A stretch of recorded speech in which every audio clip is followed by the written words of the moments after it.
Este livro foi gravado e masterizado nos estúdios da Fundação Dorina Noil para Cegos, lido por Isabel Olívia em maio de 2009.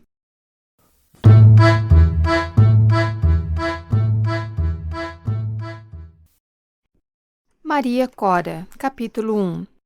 Autor Machado de Assis. Uma noite, voltando para casa, trazia tanto sono que não dei corda ao relógio.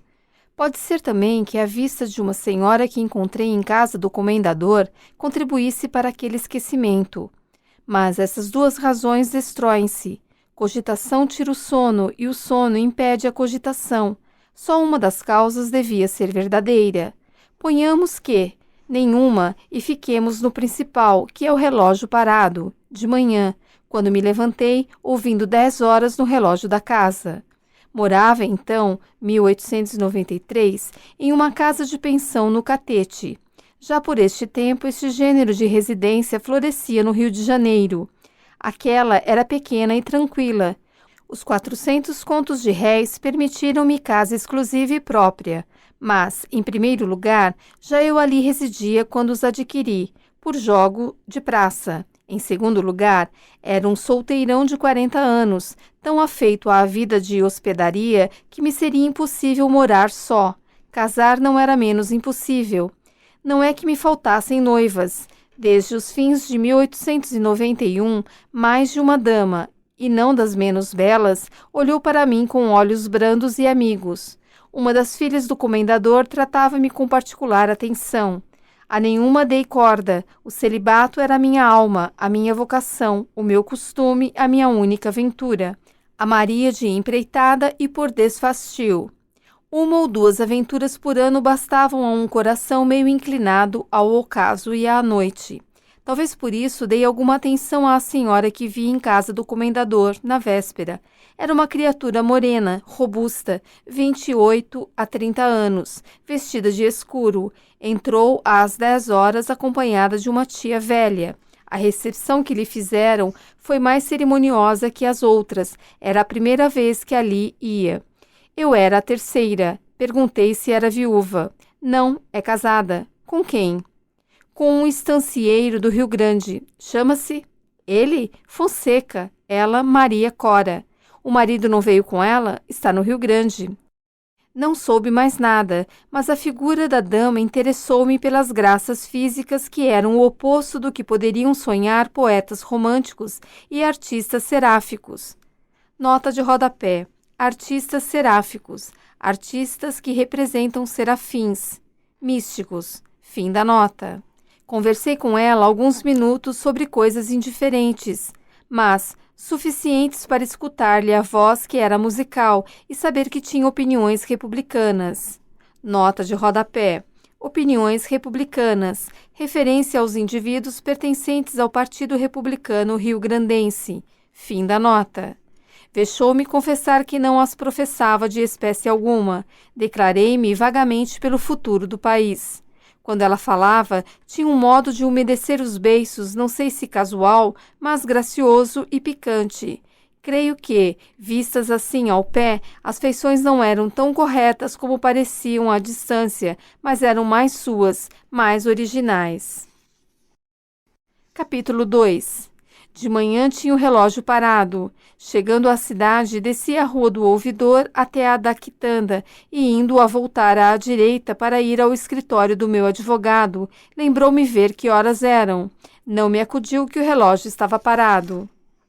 Que maçada! Exclamei.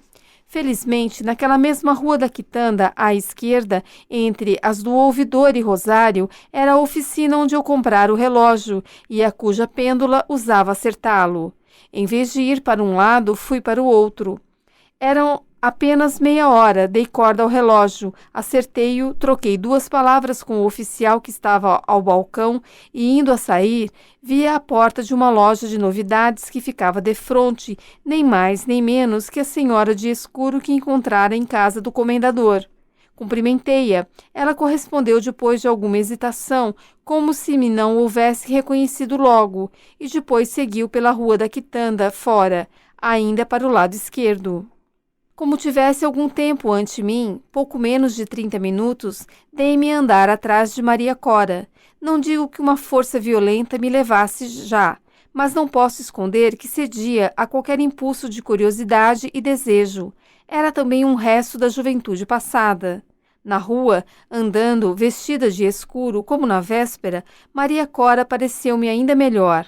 Pisava forte, não apressada nem lenta, o bastante para deixar ver e admirar as belas formas, muito mais corretas que as linhas do rosto. Subiu a rua do Hospício até uma oficina de ocularista, onde entrou e ficou 10 minutos ou mais. Nota de rodapé. Ocularista. Oculista. Fim da nota. Deixei-me estar à distância, fitando a porta disfarçadamente. Depois saiu, arrepiou o caminho e dobrou a Rua do Ourives até a do Rosário, por onde subiu até o Largo da Sé. Daí passou ao de São Francisco de Paula. Todas essas reminiscências parecerão escusadas, se não aborrecíveis. A mim, dão-me uma sensação intensa e particular. São os primeiros passos de uma carreira penosa e longa. Demais, vereis por aqui que elas evitava subir a Rua do Ouvidor, que todos e todas buscariam àquela ou a outra hora para ir ao Largo de São Francisco de Paula. Foi atravessando o largo na direção da Escola Politécnica, mas, a meio caminho, veio ter com ela um carro que estava parado defronte da escola. Meteu-se nele e o carro partiu. A vida tem suas encruzilhadas, como outros caminhos da terra. Naquele momento, achei-me diante de uma assaz complicada, mas não tive tempo de escolher direção, nem tempo nem liberdade. Ainda agora não sei como é que me vi dentro de um Tilbury. É certo que me vi nele, dizendo ao cocheiro que fosse atrás do carro. Maria Cora morava no Engenho Velho. Era uma boa casa, sólida, posto que antiga, dentro de uma chácara. Vi que morava ali porque a tia estava a uma das janelas. Demais, saindo do carro, Maria Cora disse ao cocheiro: o meu Tilbury ia passando adiante, que naquela semana não sairia mais e que aparecesse segunda-feira ao meio-dia. Em seguida, entrou pela chácara como dona dela e parou a falar ao feitor, que lhe explicava alguma coisa com o gesto. Voltei depois que ela entrou em casa, e só muito abaixo é que me lembrou de ver as horas. Era quase 1h30. Vim a trote largo até a Rua da Quitanda, onde me apeei à porta do advogado. Pensei que não vinha, disse-me ele. Desculpe, doutor, encontrei um amigo que me deu uma maçada. Não era a primeira vez que mentia na minha vida, nem seria a última. Capítulo 3. Fiz-me encontradiço com Maria Cora na casa do comendador, primeiro e depois em outras. Maria Cora não vivia, absolutamente reclusa, dava alguns passeios e fazia visitas. Também recebia, mas sem dia certo, uma ou outra vez, e apenas 5 a 6 pessoas da intimidade. O sentimento geral é que era pessoa de fortes sentimentos e austeros costumes. Acrescentai a isso o espírito, um espírito agudo, brilhante e viril, capaz de resistências e fadigas, não menos que de violências e combates. Era feita, como dizia um poeta que lá ia à casa dela, de um pedaço de pampa e outra de pampeiro. Nota de rodapé. Pampeiro, vento forte que sopra nas regiões meridionais da Argentina e pode alcançar o Rio Grande do Sul. Fim da nota. A imagem era em verso e com rima, mas a mim só me ficou a ideia e o principal das palavras. Maria Cora gostava de ouvir definir-se assim, posto não andasse mostrando aquelas forças a cada passo, nem contando as suas memórias da adolescência. A tia é que contava algumas, com amor, para concluir que lhe saía ela, que também fora assim na mocidade. A justiça pede que se diga que ainda agora, apesar de doente, a tia era pessoa de muita vida e robustez. Com pouco, apaixonei-me pela sobrinha. Não me pesa confessá-lo, pois foi a ocasião da única página da minha vida que merece atenção particular. Vou narrá-la brevemente, não conto novela nem direi mentiras. Nota de rodapé. Novela, tipo de narrativa com vários episódios justapostos, cuja realidade criada geralmente extrapola a realidade empírica, predominando as situações humanas excepcionais, patéticas ou grotescas. Fim da nota. Gostei de Maria Cora. Não lhe confiei logo o que sentia, mas é provável que ela o percebesse ou adivinhasse como todas as mulheres. Se a descoberta ou adivinhação foi anterior à minha ida à casa do engenho velho, nem assim deveis censurá-la por me haver convidado a ir ali uma noite. Podia ser-lhe então indiferente à minha disposição moral, podia também gostar de se sentir querida, sem a menor ideia de retribuição.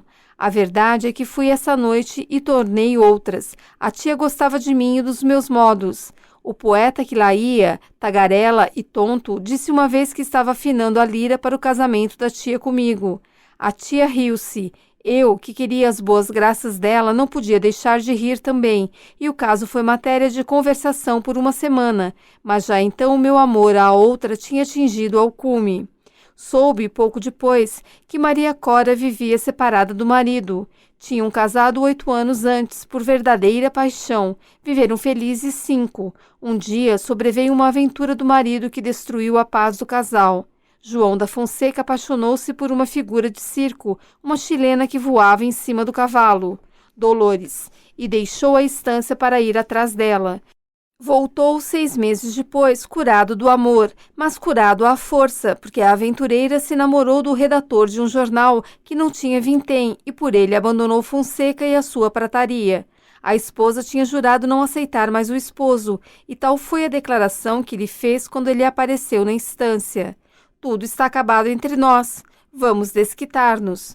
João da Fonseca teve um primeiro gesto de acordo. Era um quadragenário orgulhoso, para quem tal proposta era de si mesma uma ofensa.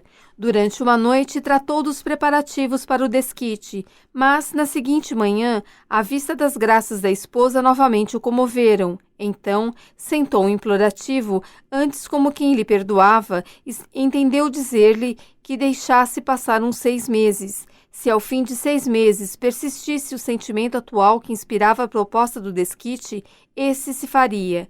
Maria Cora não queria aceitar a emenda, mas a tia, que residia em Porto Alegre e fora passar algumas semanas na estância, interveio com boas palavras. Antes de 3 meses estavam reconciliados. João disse-lhe à mulher no dia seguinte ao da reconciliação: "Você deve ver que o meu amor é maior que o meu ciúme. Mas fique entendido que este caso da nossa vida é único. Nem você me fará outra, nem eu lhe perdoarei nada mais." João da Fonseca achava-se então em um renascimento do delírio conjugal. Respondeu à mulher jurando tudo e mais alguma coisa. Aos 40 anos, concluiu ele, não se fazem 2 aventuras daquelas, e a minha foi de doer. Você verá, agora é para sempre. A vida recomeçou tão feliz como dantes. Ele dizia que mais. Com efeito, a paixão da esposa era violenta e o marido tornou a amá-la como outrora. Viveram assim 2 anos. Ao fim desse tempo, os ardores do marido haviam diminuído. Alguns amores passageiros vieram meter-se entre ambos. Maria Cora, ao contrário do que lhe dissera, perdoou essas faltas, que aliás não tiveram a extensão nem o vulto da aventura Dolores. Os desgostos, entretanto, apareceram, e grandes. Houve cenas violentas. Ela parece que chegou mais de uma vez a ameaçar que se mataria, mas, posto não lhe faltasse o preciso ânimo, não fez tentativa nenhuma. A tal ponto lhe doía deixar a própria causa do mal, que era o marido. João da Fonseca percebeu isto mesmo, e acaso explorou a fascinação que exercia na mulher. Uma circunstância política veio complicar essa situação moral. João da Fonseca era pelo lado da Revolução, dava-se com vários dos seus chefes e pessoalmente detestava alguns dos contrários. Nota de rodapé. Era pelo lado da Revolução, referência à guerra civil entre republicanos e federalistas, conhecida como Revolução Federalista, desencadeada no Rio Grande do Sul, Paraná e Santa Catarina. Essa luta armada visava a deposição de Júlio Prates de Castilhos, 1860-1903, primeiro governador republicano do Rio Grande do Sul, e do chefe da nação, Marechal Floriano Peixoto, 1839-1895. Fim da nota.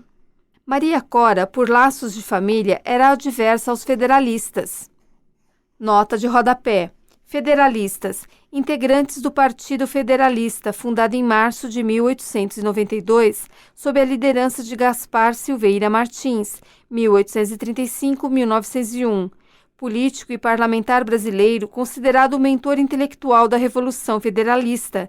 O federalismo é uma forma de governo em que vários estados constituem uma só nação, mas sem perderem a autonomia fora dos negócios de interesse comum. Fim da nota. Essa oposição de sentimentos não seria bastante para separá-los, nem se pode dizer que por si mesma azedasse a vida dos dois.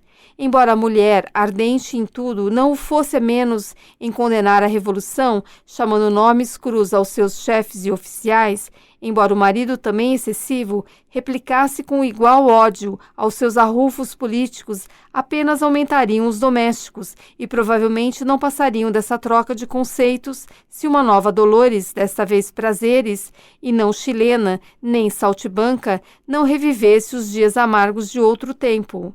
Prazeres era ligada ao Partido da Revolução, não só pelos sentimentos como pelas relações da vida com um federalista. Eu a conheci pouco depois, era bela e airosa. João da Fonseca era também um homem gentil e sedutor. Podiam amar-se fortemente, e assim foi. Vieram incidentes mais ou menos graves, até que um decisivo determinou a separação do casal. Já cuidavam disso desde algum tempo, mas a reconciliação não seria impossível, apesar da palavra de Maria Cora, graças à intervenção da tia. Esta havia insinuado à sobrinha que residisse 3 ou 4 meses no Rio de Janeiro ou em São Paulo. Sucedeu, porém, uma coisa triste de dizer. O marido, em um momento de desvario, ameaçou a mulher com o rebenque. Outra versão diz que ele tentara esganá-la. Quero crer que a verídica é a primeira e que a segunda foi inventada para tirar à violência de João da Fonseca o que pudesse haver deprimente e vulgar. Maria Cora não disse mais uma só palavra ao marido. A separação foi imediata. A mulher veio com a tia para o Rio de Janeiro, depois de arranjados amigavelmente os interesses pecuniários. Demais, a tia era rica. João da Fonseca e Prazeres ficaram vivendo juntos uma vida de aventuras que não importa escrever aqui. Só uma coisa interessa diretamente à minha narração. Tempos depois da separação do casal, João da Fonseca estava alistado entre os revolucionários. A paixão política, posto que forte, não o levaria a pegar em armas, se não fosse uma espécie de desafio da parte de Prazeres. Assim correu entre os amigos dele, mas ainda este ponto é obscuro. A versão é que ela, exasperada com o resultado de alguns combates, disse ao estancieiro que iria, disfarçada em homem, vestir farda de soldado e bater-se pela revolução. Era capaz disso. O amante disse-lhe que era uma loucura. Ela acabou propondo-lhe que, nesse caso, fosse ele bater-se em vez dela. Era uma grande prova de amor que lhe daria. Não te tenho dado tantas? Tem sim, mas esta é a maior de todas. Esta me fará cativa até a morte. Então agora ainda não é até a morte? Perguntou ele rindo. Não. Pode ser que as coisas se passassem assim. Prazeres era, com efeito, uma mulher caprichosa e imperiosa, e sabia prender um homem por laços de ferro. O federalista, de quem se separou para acompanhar João da Fonseca, depois de fazer tudo para reavê-la, passou à campanha oriental, onde dizem que vive pobremente, encanecido e envelhecido 20 anos sem querer saber de mulheres nem de política. Nota de rodapé. Campanha oriental, referência ao período da terceira e última invasão dos federalistas, acampados na República Oriental do Uruguai, comandada por Luiz Felipe de Saldanha da Gama, 1846-1895, almirante brasileiro. Fim da nota. João da Fonseca acabou cedendo. Ela pediu para acompanhá-lo e até bater-se, se fosse preciso. Ele negou-lhe. A revolução triunfaria em breve, disse. Vencidas as forças do governo, tornaria a estância onde ela o esperaria. Na estância não, respondeu Prazeres. Espero-te em Porto Alegre. Capítulo 4. Não importa dizer o tempo que despendi nos inícios da minha paixão, mas não foi grande. A paixão cresceu rápida e forte. Afinal, senti-me tão tomado dela que não pude mais guardá-la comigo e resolvi declará-la uma noite. Mas a tia, que usava cochilar desde as 9 horas, acordava às 4, daquela vez não pregou o olho, e ainda que o fizesse, é provável que eu não alcançasse falar. Tinha a voz presa e na rua senti uma vertigem igual à que me deu a primeira paixão da minha vida. Senhor Correia, não vá cair, disse a tia quando eu passei à varanda despedindo-me. Deixe estar, não caio. Passei mal à noite. Não pude dormir mais de 2 horas, aos pedaços, e antes das 5 estava em pé.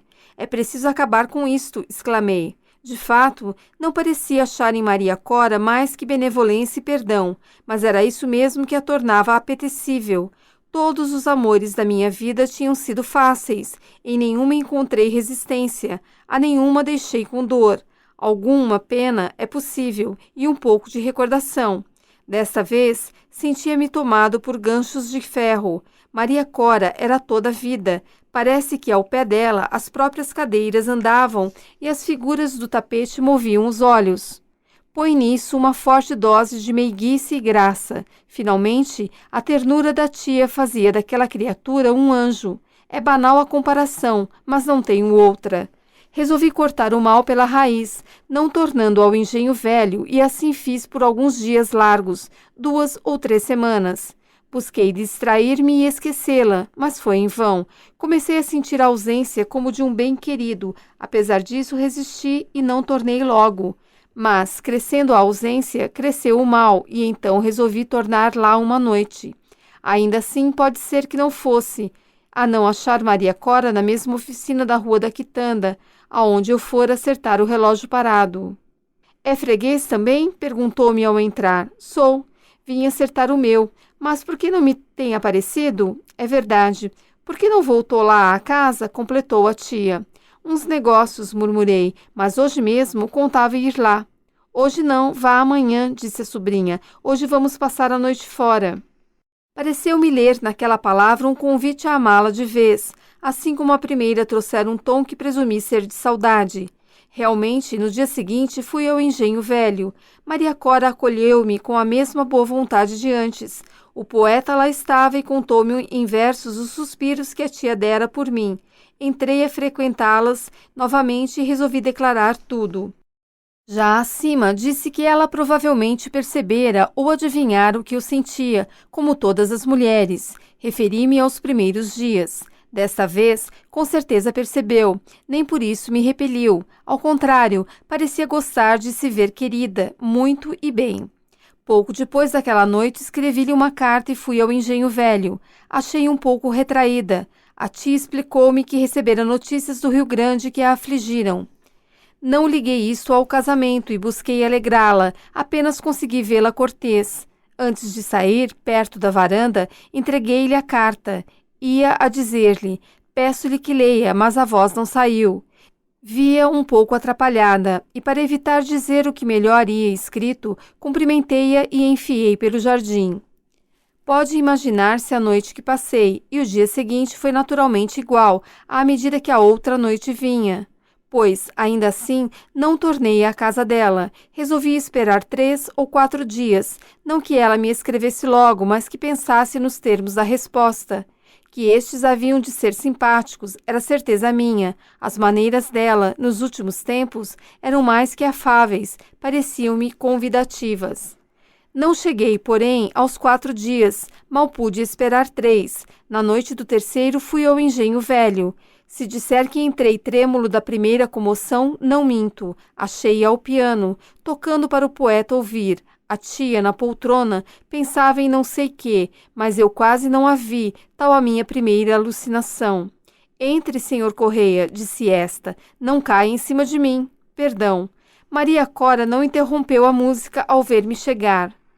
Disse, desculpe se lhe não dou a mão, estou aqui servindo de musa a este senhor. Minutos depois, veio a mim e estendeu-me a mão com tanta galhardia que li nela a resposta e estive quase a dar-lhe um agradecimento. Passaram-se alguns minutos, 15 ou 20. Ao fim desse tempo, ela pretextou um livro que estava em cima das músicas e pediu-me para dizer se o conhecia.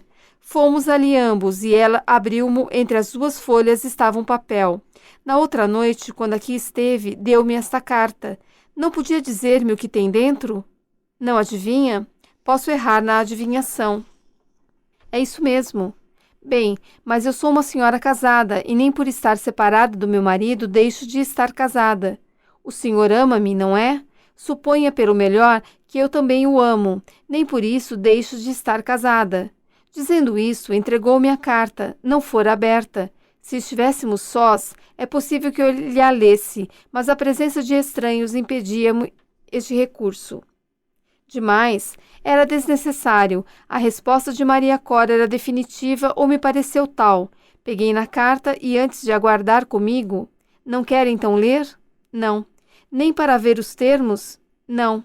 Imagine que lhe proponho ir bater contra seu marido, matá-lo e voltar, disse eu, cada vez mais tonto. Propõe isto? Imagine. Não creio que ninguém me ame com tal força, concluiu, sorrindo. Olhe que estão reparando em nós. Dizendo isto, separou-se de mim e foi ter com a tia e o poeta. Eu fiquei ainda alguns segundos com o livro na mão, como se deveras o examinasse e afinal deixei-o. Vim sentar-me defronte dela. Os três conversavam de coisas do Rio Grande, de combates entre federalistas e legalistas, e da vária sorte deles. O que eu então senti não se escreve, pelo menos não o escrevo eu, que não sou romancista. Foi uma espécie de vertigem, um delírio, uma cena pavorosa e lúcida, um combate e uma glória.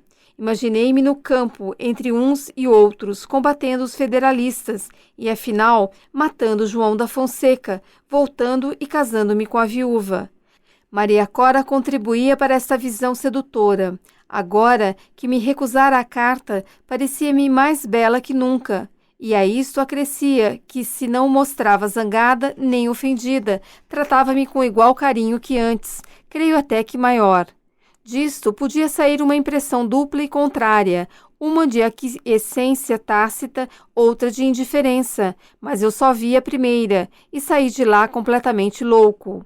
O que então resolvi foi realmente de louco. As palavras de Maria Cora, não creio que ninguém me ame com tal força, soavam-me aos ouvidos como um desafio. Pensei nelas toda a noite e no dia seguinte fui ao Engenho Velho, logo que tive ocasião de jurar-lhe a prova filo. Deixo tudo o que me interessa, a começar pela paz, com o único fim de lhe mostrar que a amo, e a quero só e santamente para mim. Vou combater a revolta. Maria Cora fez um gesto de deslumbramento. Daquela vez percebi que realmente gostava de mim, verdadeira paixão, e se fosse viúva, não casava com outro. Jurei novamente que ia para o sul. Ela, comovida, estendeu-me a mão. Estávamos em pleno romantismo. Quando eu nasci, os meus não acreditavam em outras provas de amor, e minha mãe contava-me os romances em versos de cavaleiros andantes que iam à Terra Santa libertar o sepulcro de Cristo por amor da fé e da sua dama. Notas de rodapé. Romances em versos. Tipo de poema de feição narrativa equivalente à balada popular medieval, cujo assunto gira em torno de um único episódio melancólico, histórico, fantástico ou sobrenatural. De cavaleiros andantes, personagens das canções de gesta medievais ou das novelas de cavalaria, conhecidos por sua coragem, destreza com as armas e pelo amor de uma dama por quem lutavam contra rivais e inimigos. Viviam de reino em reino, atrás de aventuras que aumentassem sua honra e fama. Lancelot, Galás, Roland e Amadis de Gaulois são alguns dos cavaleiros famosos. Terra Santa, designação dada à cidade de Jerusalém, onde se encontra o sepulcro de Cristo, um dos principais centros de peregrinação cristã. Sob o domínio turco, a Terra Santa foi reconquistada graças às cruzadas, expedições guerreiras empreendidas pelos reis e senhores europeus entre os séculos XI e XIII. Fim das notas. Estávamos em pleno romantismo. Capítulo 5. Fui para o sul. Os combates entre legalistas e revolucionários eram contínuos e sangrentos, e a notícia deles contribuiu a animar-me. Nota de rodapé. Legalistas, partidários do governo de Júlio de Castilhos e do Marechal Floriano Peixoto. Fim da nota. Entretanto, como nenhuma paixão política me animava a entrar na luta, força é confessar que por um instante me senti abatido e hesitei. Não era medo da morte, podia ser amor da vida, que é um sinônimo, mas uma ou outra coisa não foi tal nem tamanha que fizesse durar por muito tempo a hesitação. Na cidade do Rio Grande, encontrei um amigo, a quem eu, por carta do Rio de Janeiro, dissera muito reservadamente que ia lá por motivos políticos. Quis saber quais. Naturalmente são reservados, respondi, tentando sorrir. Bem, mas uma coisa creio que posso saber, uma só, porque não sei absolutamente o que pense a tal respeito, nada havendo antes que me instrua. De que lado estás? Legalistas ou revoltosos?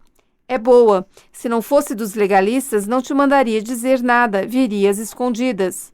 Vens com alguma comissão secreta do Marechal?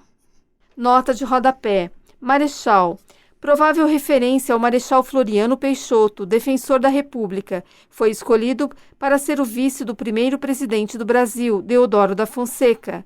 Com a renúncia deste, passou a ser o presidente da República, enfrentando sérias oposições, dentre elas a Revolução Federalista. Fim da nota. Não me arrancou então mais nada, mas eu não pude deixar de lhe confiar os meus projetos, ainda que sem os seus motivos. Quando ele soube que aqueles eram alistar-me entre os voluntários que combatiam a Revolução, não pôde crer em mim e talvez desconfiasse que efetivamente eu levava algum plano secreto do presidente. Nunca da minha parte ouviu nada que pudesse explicar semelhante passo. Entretanto, não perdeu tempo em despersuadir-me. Pessoalmente era legalista e falava dos adversários com ódio e furor. Passado o espanto, aceitou o meu ato, tanto mais nobre quanto não era inspirado por sentimento de partido. Sobre isso, disse-me muita palavra bela e heróica, própria a levantar o ânimo de quem já tivesse tendência para a luta. Eu não tinha nenhuma.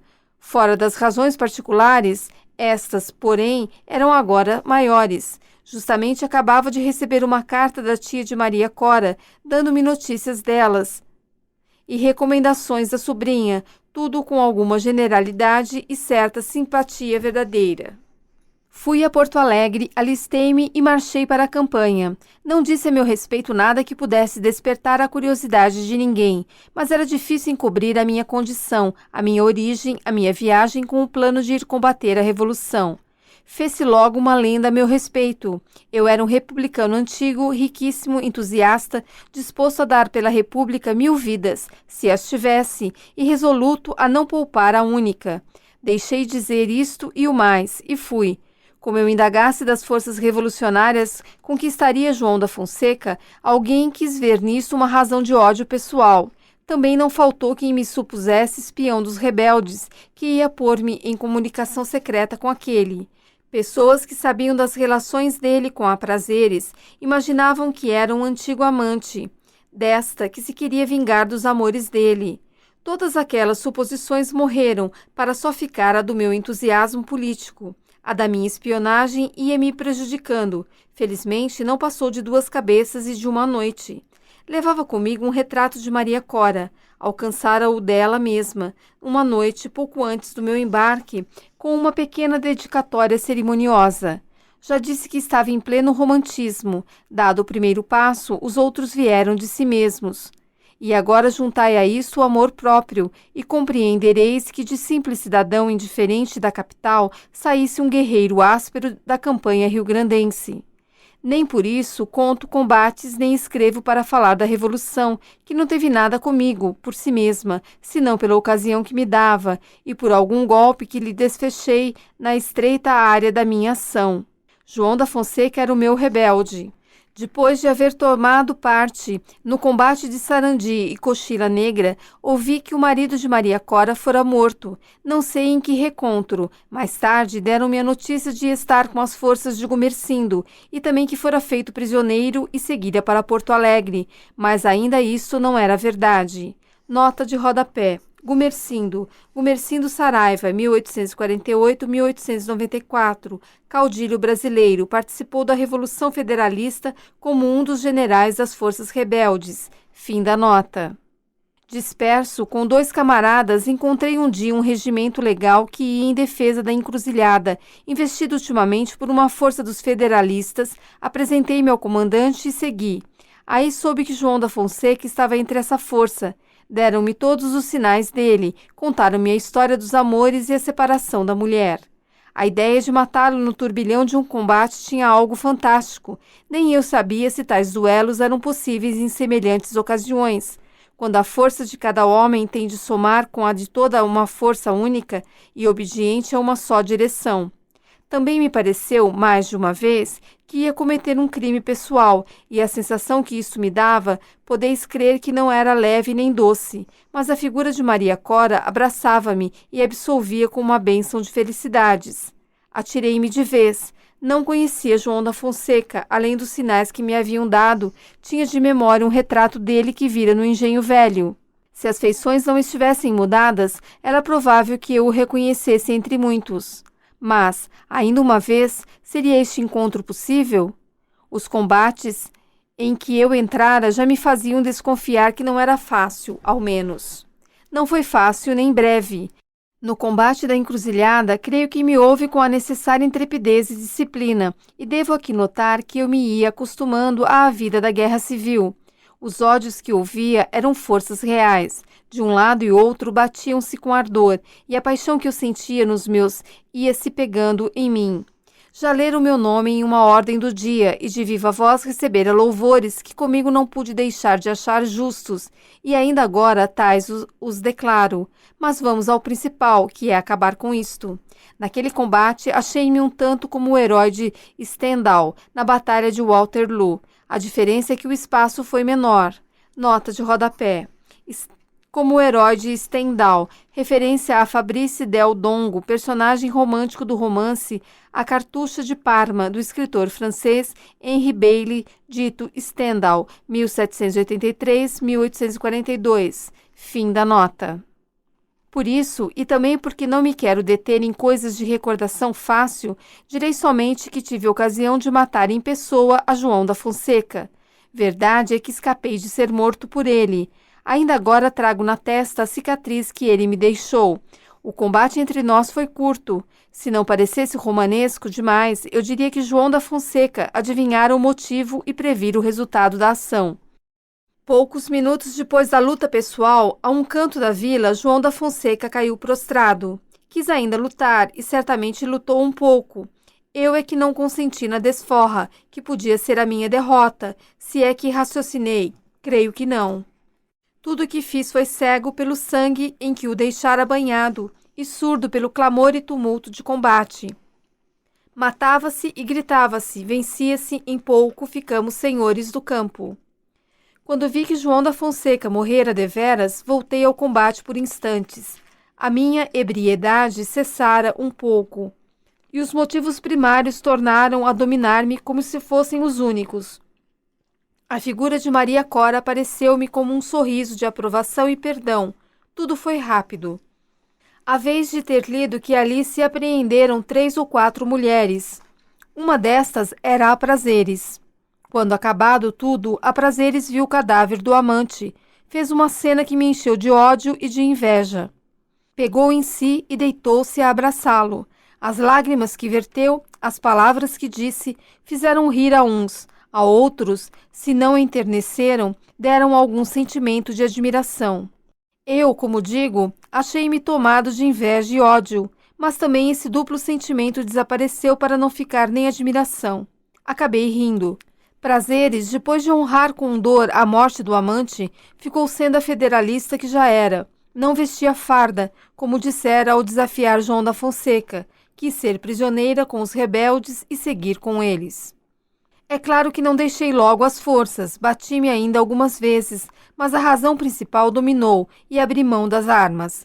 Durante o tempo em que estive alistado, só escrevi 2 cartas a Maria Cora, uma pouco depois de encetar aquela vida nova, outra depois do combate da encruzilhada. Nesta não lhe contei nada do marido, nem da morte, nem sequer que o vira. Unicamente anunciei que era provável acabasse brevemente a guerra civil. Em nenhuma das duas fiz a menor alusão aos meus sentimentos nem ao motivo do meu ato. Entretanto, para quem soubesse deles, a carta era significativa. Maria Cora só respondeu à primeira das cartas com serenidade, mas não com isenção. Percebia-se, ou percebia-o eu, que não prometendo nada, tudo agradecia, e quando menos, admirava. Gratidão e admiração podiam encaminhá-la ao amor. Ainda não disse, e não sei como diga este ponto, que na encruzilhada, depois da morte de João da Fonseca, tentei degolá-lo, mas nem queria fazê-lo, nem realmente o fiz. O meu objeto era ainda outro e romanesco. Perdoa-me tu, realista sincero. Há nisso também um pouco de realidade, e foi o que pratiquei, de acordo com o estado da minha alma. O que fiz foi cortar-lhe um molho de cabelos. Era o recibo da morte que eu levaria à viúva.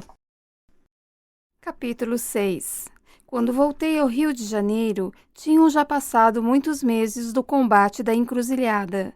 O meu nome figurou não só em partes oficiais, como em telegramas e correspondências, por mais que eu buscasse esquivar-me ao ruído e desaparecer na sombra. Recebi cartas de felicitações e de indagações. Não vim logo para o Rio de Janeiro, note-se. Podia ter aqui alguma festa. Preferi ficar em São Paulo. Um dia, sem ser esperado, meti-me na estrada de ferro e entrei na cidade. Fui para a casa de pensão do Catete. Não procurei logo Maria Cora. Pareceu-me até mais acertado que a notícia da minha vinda lhe chegasse pelos jornais. Não tinha pessoa que lhe falasse. Deixava-me ir eu mesmo a alguma redação contar o meu regresso do Rio Grande. Não era passageiro de mar, cujo nome viesse em lista nas folhas públicas. Passaram 2 dias. No terceiro, abrindo uma destas, dei com o meu nome. Dizia-se ali que viera de São Paulo e estivera nas lutas do Rio Grande. Citavam-se os combates, tudo com adjetivos de louvor. Enfim, que voltava à mesma pensão do Catete. Como eu só contara alguma coisa ao dono da casa, podia ser ele o autor das notas. Disse-me que não. Entrei a receber visitas pessoais. Todas queriam saber tudo. Eu pouco mais disse que nada. Entre os cartões, recebi 2 de Maria Cora e da tia, com palavras de boas-vindas. Não era preciso mais. Restava-me ir agradecer-lhes, e dispus-me a isso. Mas, no próprio dia em que resolvi ir ao Engenho Velho, tive uma sensação de... De quê? Expliquem, se podem, o acanhamento que me deu a lembrança do marido de Maria Cora, morto às minhas mãos. A sensação que ia ter diante dela tolheu-me inteiramente. Sabendo-se qual foi o móvel principal da minha ação militar, mal se compreende aquela hesitação. Mas, se considerardes que, por mais que me defendesse do marido e o matasse para não morrer, ele era sempre o marido, terás entendido o mal-estar que me fez adiar a visita. Afinal, peguei em mim e fui à casa dela.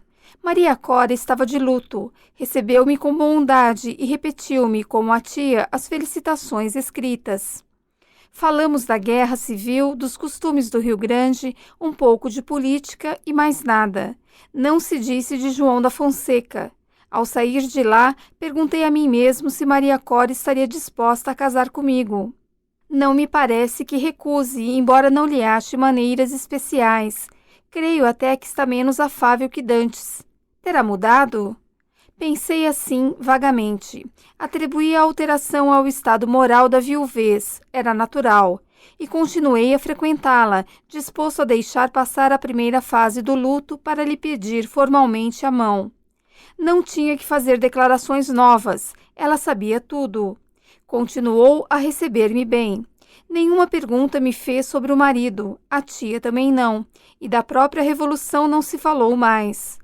Pela minha parte, tornando à situação anterior, busquei não perder tempo. Fiz-me pretendente com todas as maneiras do ofício.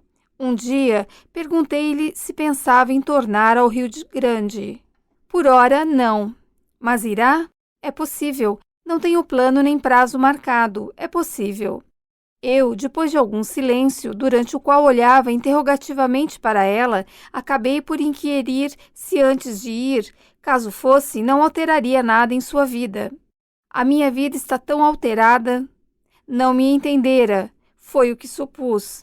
Tratei de me explicar melhor e escrevi uma carta em que lhe lembrava a entrega e a recusa da primeira e lhe pedia francamente a mão.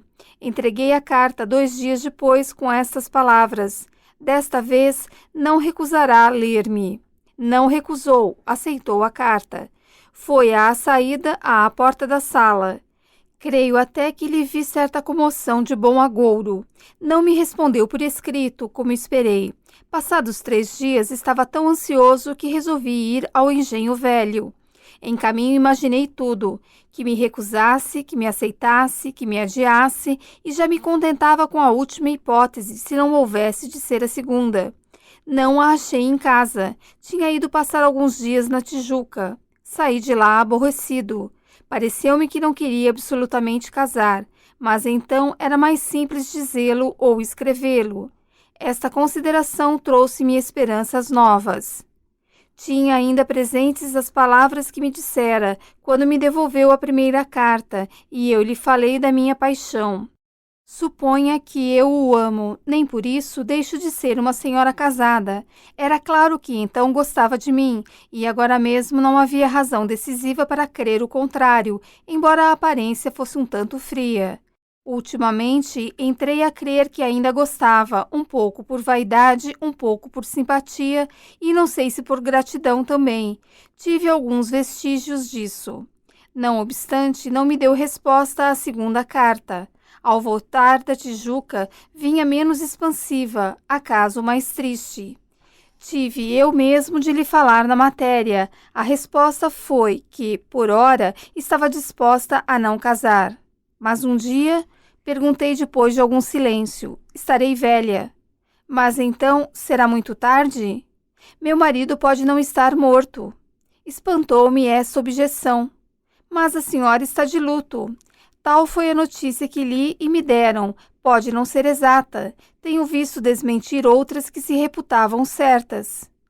Quer certeza absoluta? Perguntei. Eu posso dá-la. Maria Cora empalideceu. Certeza. Certeza de quê? Queria que lhe contasse tudo, mas tudo. A situação era tão penosa para mim que não hesitei mais, e depois de lhe dizer que era intenção minha não lhe contar nada, como não contara a ninguém, ia fazê-lo unicamente para obedecer à intimação. E referi o combate, as suas fases todas, os riscos, as palavras, finalmente a morte de João da Fonseca. A ânsia com que me ouviu foi grande, e não menor o abatimento final. Ainda assim, dominou-se e perguntou-me: jura que me não está enganando? Para que é enganar? O que tenho feito é bastante para provar que sou sincero. Amanhã trago-lhe outra prova, se é preciso mais alguma. Levei-lhe os cabelos que cortara ao cadáver. Contei-lhe, e confesso que o meu fim foi irritá-la contra a memória do defunto, contei-lhe o desespero da Prazeres. Descrevi essa mulher e as suas lágrimas. Maria Cora ouviu-me com os olhos grandes e perdidos. Estava ainda com ciúmes. Quando lhe mostrei os cabelos do marido, atirou-se a eles, recebeu-os, beijou-os, chorando, chorando, chorando. Entendi melhor sair e sair para sempre. Dias depois recebi a resposta à minha carta. Recusava casar. Na resposta havia uma palavra que é a única razão de escrever esta narrativa. Compreende que eu não podia aceitar a mão do homem que, embora lealmente, matou meu marido. Comparei-a àquela outra que me dissera antes, quando eu me propunha sair a combate, matá-lo e voltar. Não creio que ninguém me ame com tal força. E foi essa palavra que me levou à guerra. Maria Cora vive agora reclusa. De costume, manda dizer uma missa por alma do marido, no aniversário do combate da encruzilhada. Nunca mais a vi. E, coisa menos difícil, nunca mais esqueci dar corda ao relógio.